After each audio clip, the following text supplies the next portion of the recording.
One India house art நேயர்களுக்கு வணக்கம். RR versus KKR table டாப்ல இருக்கவங்களோட ஒரு கேம்.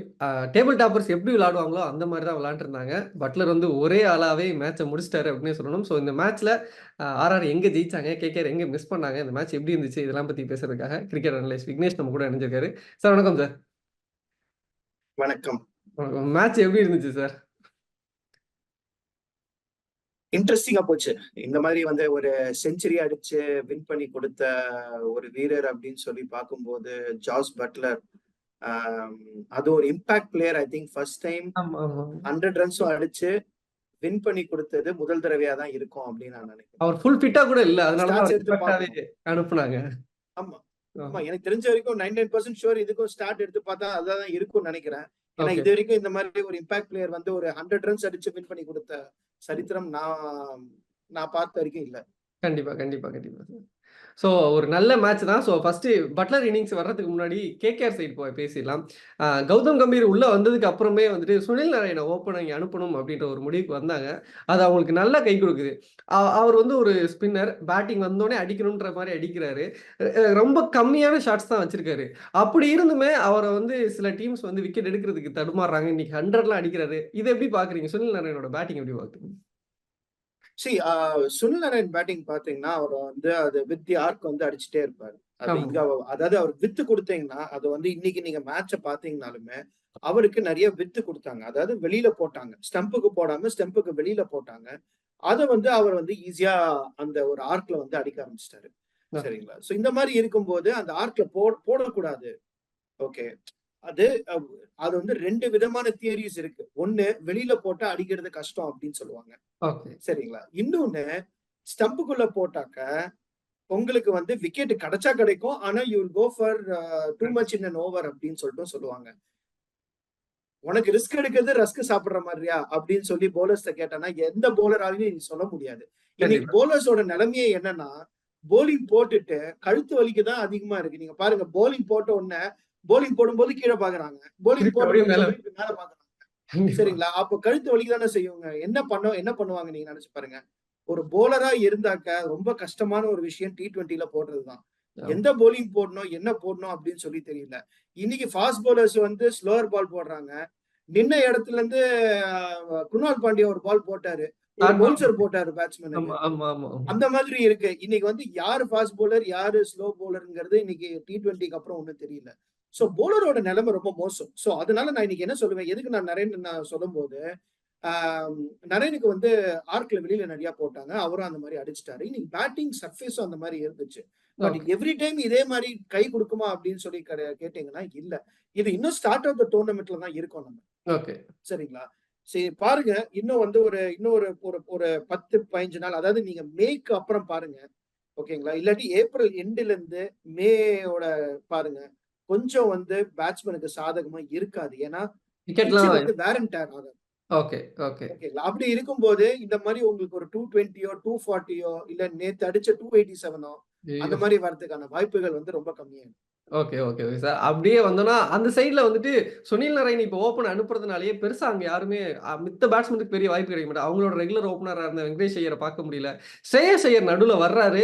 பட் ஸ்டில் அவருக்கும் இந்த சீரீஸே ஒன்றும் பெருசா கிளிக் ஆகல. அவரோட எப்படி பாக்குறீங்க? அடுத்து T20 வேர்ல்டு கப் வர இருக்கு. ஸோ அவரு என்ன மாதிரியான பொசிஷன்ல இருக்காருன்னு நினைக்கிறீங்க? சரி, ஒரு மெயின் நீங்க பாத்தீங்கன்னா காம்பினேஷன் பாருங்க.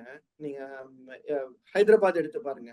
ஓகே, ஒரு அபிஷேக் சர்மான்னு சொல்லிட்டு ஒரு அன்னோன், அதாவது அன்னோன்ங்கிறது நான் சொல்றது வந்து வெளி உலகத்துக்கு அன்கேப்ட், எக்ஸாக்ட்லி வெளி உலகத்துக்கு அந்த அளவு தெரியல. சரிங்களா?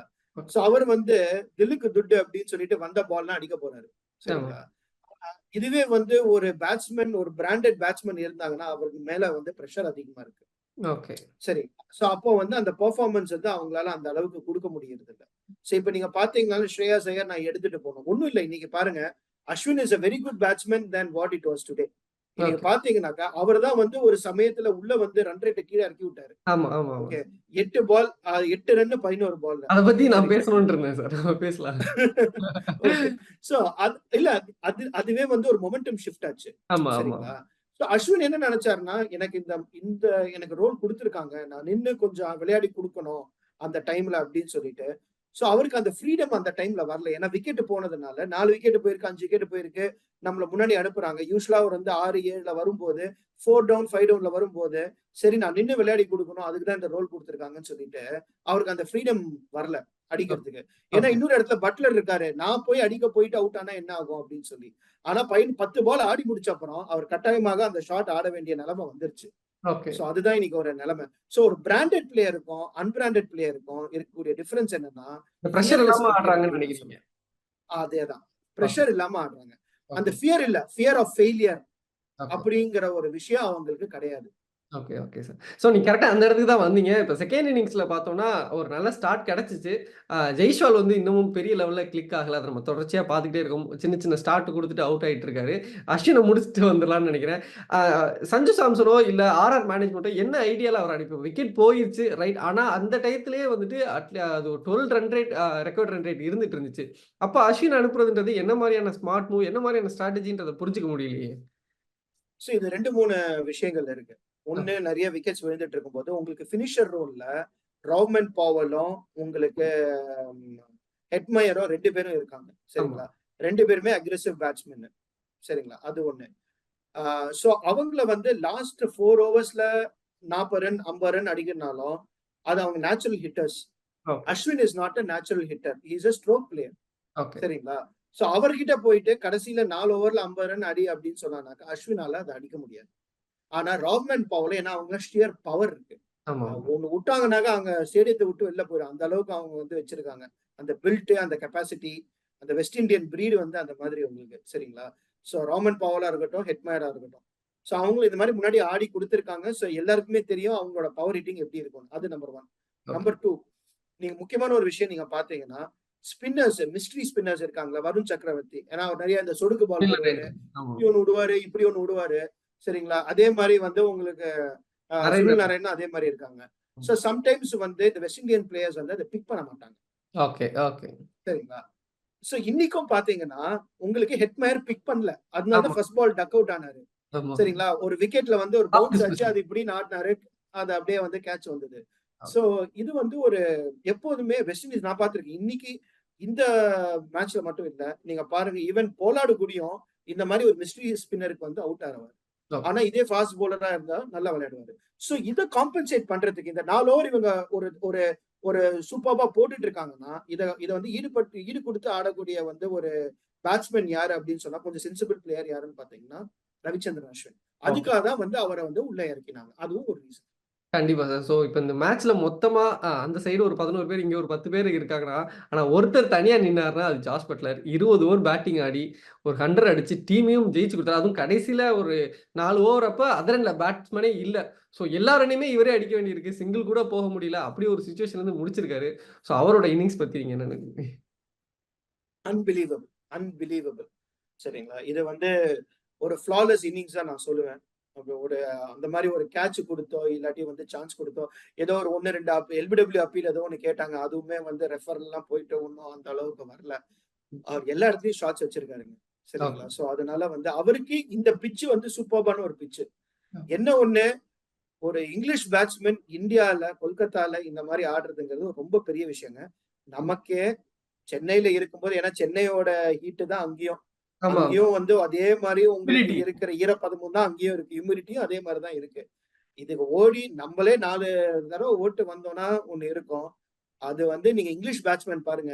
அவங்களுக்கு வந்து சம்மர்லயே 23, 24 மேல தாண்டாது. போகாதுங்க. அவங்களுக்கு ஊட்டி கிளைமேட் தான்.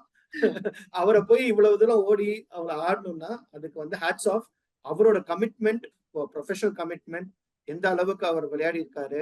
அதுவும் மேட்ச் தாட் ப்ராசஸ். இது வந்து இது மட்டும் கிடையாது. எந்த பவுலர் அடிக்கணும், பால் எப்படி நான் சூஸ் பண்ணி அடிக்கணும். இது எல்லாமே வந்து மைண்டும் நல்லா ஒர்க் அவுட் ஆயிட்டு தான் அவர் பண்ணாரு. பிக் பண்ணி இன்னைக்கு சூப்பரா அடிச்சாரு. அதுதான் நான் சொல்லுவேன்.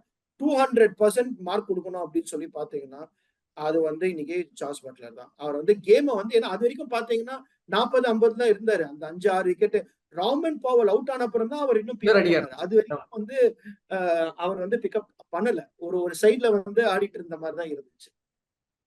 நீங்க சொன்ன மாரி நான் இத எப்படி முடிக்கலாம் அப்படின்னு நினைக்கிறேன்னா, கேகேஆர் நெறைய தப்பு பண்ணாங்களா? இல்ல எதுவும் மிஸ்டேக் பண்ணாங்களான்றத தாண்டி, அ ஷ் அ பட்லரோட ஷியர் பிரில்லியன்ஸ்னால இத அவங்க தோத்துட்டாங்க அப்படின்னு நம்ம கன்க்ளூட் பண்ணிக்கலாமா? கேகேஆரோட லாஸ்க்கு. சரி பட்லரோடது நான் சொல்லுவேன். சரிங்களா? அன்பிலீவபிள் ஆடினாரு.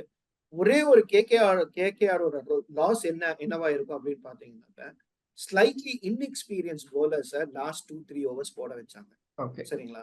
மிச்சல் ஸ்டார்க்கு 4 ஓவர் முன்னாடியே போட்டு பண்ணதுக்கு பதிலா இந்த லாஸ்ட்ல போட்டார்னா அதுக்கான சான்சஸ் இன்னும் கொஞ்சம் பெட்டரா இருக்கும் நான் நினைக்கிறேன்.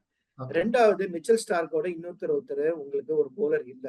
ஆல் இந்தியன் போலர்ஸ் நீங்க பாத்தீங்கன்னா உங்களுக்கு ரொம்ப பெரிய போலர்ஸ் கிடையாது. ஆமா. முன்னாடி உங்களுக்கு ஒரு கொல்கத்தாக்கு இஷாந்த் சர்மா ஒண்ணு ஆடி இருக்காரு. நான் வந்து இஷாந்த் சர்மாலாம் ஒரு இந்தியன் மெட்டீரியல். சரிங்களா? ம். அப்பெல்லாம் இந்தியால பீக்ல ஆடிட்டு இருந்தாரு. சரிங்களா? இல்ல உமேஷ் யாதவா இருக்கட்டும், அவரும் கொல்கத்தாக்கு முன்னாடி ஆடி இருக்காரு. சோ ஒரு இந்தியன் இது எக்ஸ்பீரியன்ஸ் போலர்ஸ் நான் சொல்றேன். இப்ப நீங்க பாத்தீங்கன்னா ஹர்ஷித் ராணா என்னதான் வந்து விக்கெட் எடுத்தாலும் அவர் வந்து எக்ஸ்பீரியன்ஸ் பொறுத்த வரைக்கும் இந்த மாதிரி மேட்ச் சிச்சுவேஷன்ல கொஞ்சம் கம்மி. ஆமா. வைபவ் அரோரா அதே மாதிரி கொஞ்சம் கம்மி. ஓகே, வருண் சக்கரவர்த்தி என்னதான் இருந்தாலும் லாஸ்ட் ஓவர் இன்னும் தாங்க. முடிஞ்சிருச்சு மேட்ச். லாஸ்ட் ஓவர் வந்து ஒரு ஸ்பின்னரால 12 ரன்லாம் வந்து போட்டு கொடுக்கறது ரொம்ப கஷ்டமா ஒரு விஷயம். சரிங்களா? ஒரு மார்ஜின் ஆஃப் எரர் ரொம்ப இது. சோ வருண் சக்கரவர்த்தியும் நீங்க லாஸ்ட் ஓவர் வரைக்கும் வச்சதே அவர் சூப்பரா ஸ்பெல் போட்டுட்டு இருந்தாரு. முன்னாடி எப்போதுமே எப்படின்னா ஒரு ஸ்பெல் நல்லா இருந்துச்சுன்னு வச்சுங்களேன், இது வந்து ஒரு கேப்டன்சியோட ஒரு முக்கியமான இது முடிச்சு விட்டுருணும். அந்த 4 ஓவர் போட்டாங்கன்னா நான் ஒரு ஓவர் அவரை சேவ் பண்றேன் அப்படின்னாங்கன்னா அந்த சேவ் பண்ணக்கூடிய விஷயம் என்னன்னா it will be costly during the last 1 or 2 hours. So அதனால வந்து ஒரு நல்லா போட்டுட்டு இருக்காங்கன்னா அதோட 4 hours முடிச்சு விட்டுருணும். அப்பதான் வந்து அவங்களோட ஸ்பெல் வந்து ரொம்ப எஃபெக்டிவா இருக்கும். இன்னைக்கு தப்பு பண்ண ஒரு விஷயம் பாத்தீங்கன்னா little bit of inexperience bowling at the end combined with அது 20% ஆர் 10% தான் நான் சொல்லுவேன். 90% பட்லரோட பேட்டிங் தான். கண்டிப்பா, கண்டிப்பா. நீங்க சொன்ன மாரி அதான். கேகேஆர் சின்ன மிஸ்டேக் பண்ணியிருந்தாங்க. பட் ஆனா அதெல்லாம் தாண்டி பட்லரோட இன்னிங்ஸ் வேற எங்கேயோ ஒரு இடத்துல இருந்துச்சு. ஸோ ஆர்ஆர் வந்து ஏன் டாப்ல இருக்கோம் அப்படின்றத இன்னொரு மேட்ச்ல ப்ரூவ் பண்ணிட்டாங்க. ஸோ அடுத்த மேட்ச்ல சந்திப்போம். Thank you sir. Thank you so much. நன்றி. வணக்கம்.